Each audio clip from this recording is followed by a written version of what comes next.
इराणमध्ये सुरू असलेल्या लष्करी मोहिमांमुळे अमेरिकेच्या संरक्षण खर्चात मोठी वाढ झाली आहे। यासाठी अमेरिकन संरक्षण खातं म्हणजेच पेंटागॉननं अमेरिकन काँग्रेसकडे 200 अब्ज डॉलर्सच्या अतिरिक्त निधीची मागणी केल्याची माहिती मिळते।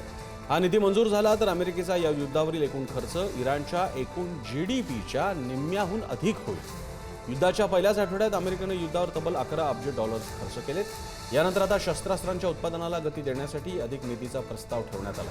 हा निधी केवळ शस्त्रास्त्रांसाठीच नाही तर अतिरिक्त सैनिक तैनात करण्यासाठीही वापरला जाणार आहे। पेंटागॉनच्या योजनेचा मुख्य उद्देश इराणच्या ताब्यातील होर्मुझची सामुद्रधुनी पुन्हा खुली करणं हा आहे। असं असलं तरी वाढत्या खर्चामुळे डेमोक्रॅटिक पक्षानं या युद्धावर कडक शब्दात टीका केली। सतीश ढगे लेफ्टनंट कर्नल राहिलेले निवृत्त अधिकारी सतीश ढगे आपल्यासोबत आहे। सतीशजी, अमेरिकेचा खर्च वाढत चाललेला आहे, मित्र कोणी उरलेलं नाही आहे या युद्धात इस्रायल सोडता, आणि स्वतःच्या देशातच ट्रम्प यांना टीकेचा सामना करावा लागतोय। या परिस्थितीमध्ये या युद्धाचं भविष्य आपण कसं पाहता?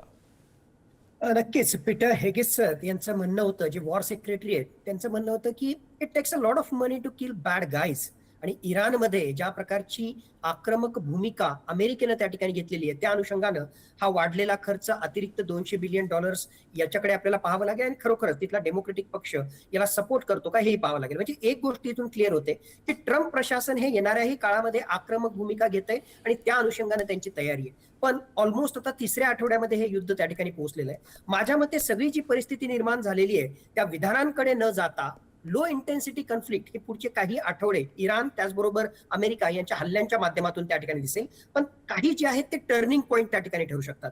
अमेरिकेच्या दृष्टिकोनातून माझ्या मते खरोखरच स्ट्रेट ऑफ होर्मुझचं संरक्षण करण्यासाठी जर अमेरिकन नौदल तिथे खरोखरच उतरलं तर तो टर्निंग पॉइंट ठरू शकतो। मोस्तफा खामेनीचा खात्मा केला तर तो त्या ठिकाणचा टर्निंग पॉइंट त्या ठिकाणी माझ्या मते ठरू शकतो। या दोन महत्वाच्या गोष्टी अमेरिकेच्या बाजूने, तर इराणच्या बाजूने काही हाय व्हॅल्यू टार्गेट्स जर हिट करण्यामध्ये इराण त्या ठिकाणी यशस्वी झालं तर तो सुद्धा टर्निंग पॉइंट त्या ठिकाणी ठरू शकतो। आज घडीला तरी जे आहे लो इंटेन्सिटी कॉन्फ्लिक्ट त्या ठिकाणी दिसते। आणि प्रसन्न यातली सर्वात महत्वाची आणि माझ्या मते सगळ्यात दुर्दैवाची बाब अशी की मागच्या काही दिवसांच्या पूर्वी जे आहे डोनाल्ड ट्रम्प यांनी तसं विधान केलं होतं आणि ऑलमोस्ट हे युद्ध संपतंय अशा प्रकारचे जे आहेत काही इंडिकेशन्स बॅक चॅनल डिप्लोमसीच्या माध्यमातून मिळत होते। पण आता इराण कतरवर त्या ठिकाणी हल्ला करतोय। हेच कतर हेच ओमान होतं ज्यांनी मध्यस्थाची भूमिका अमेरिका आणि इराण यांच्या चर्चेच्या दरम्यान त्या ठिकाणी घेतली होती। आणि जर कतरला इराण एक प्रकारे शत्रू राष्ट्र म्हणून जर पाहत असेल तर मध्यस्थाची भूमिका बजावणार कोण? आणि मला वाटतं भारताची अर्थव्यवस्था, भारताला ज्या मोठ्या प्रमाणामध्ये फटका याच्यात बसतोय ते भारताने बघ्याची भूमिका घेऊन चालणार नाही।